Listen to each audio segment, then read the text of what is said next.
Nous sommes au ministère norvégien de la Justice et de l'Intérieur. Nous avons demandé un rendez-vous avec le ministre quelques heures plus tôt. Il nous a dit de passer à son bureau. Bonjour, bienvenue. Bienvenue dans mon bureau. Le bureau du ministre norvégien de la Justice et de l'Intérieur. Nommé il y a 2 ans, Knut Storberget n'a presque rien changé à la déco. J'ai juste apporté quelques photos de ma fille et aussi une œuvre d'art contemporain de mon autre fille.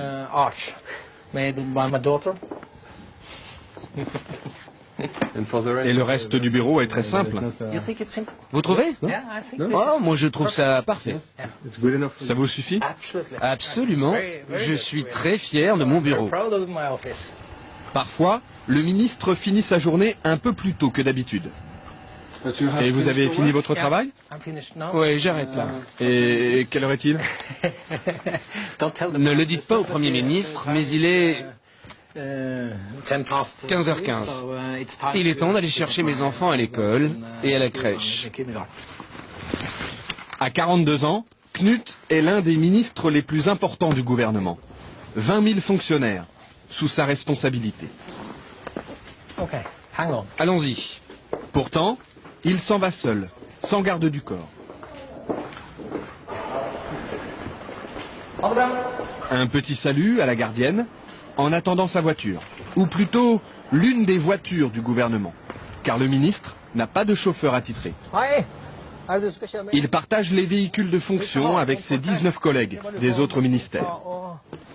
Partir de bonne heure, pour chercher ses enfants, ne dérange personne en Norvège. Hei, Marit! Du, hei! Lille Kloppen. Skal du være med hjem?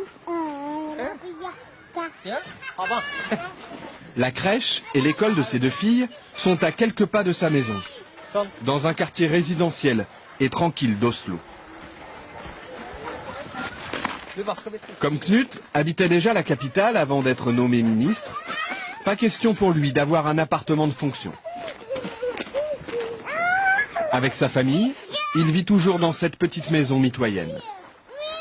Et le grand plaisir du ministre, quand il rentre chez lui, c'est de préparer le dîner. La Norvège, un vaste royaume peuplé d'à peine 4 600 000 habitants.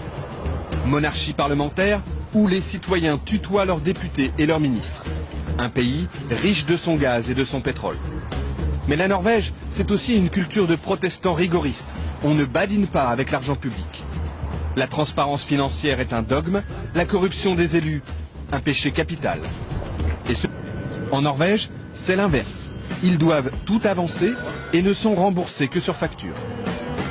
La preuve, avec le ministre des Affaires étrangères en déplacement officiel dans le nord du pays. Là aussi, sans garde du corps. Ce jour-là, il inaugure une école de commerce, visite une base militaire, rencontre les élus locaux.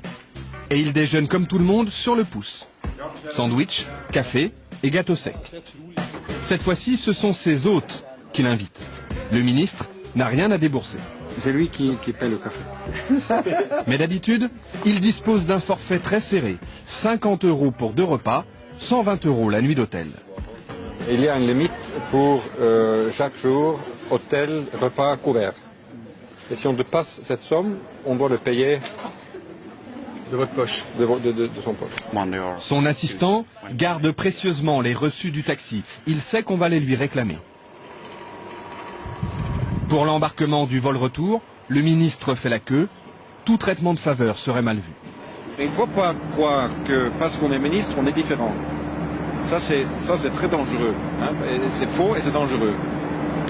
Au contraire, il faut montrer, à mon avis, qu'on peut vivre la vie de tout le monde, faire l'expérience de tout le monde, être proche de cette vie que tout le monde vit. Parce que ça donne à la fin une crédibilité à la politique qu'on essaye de mener.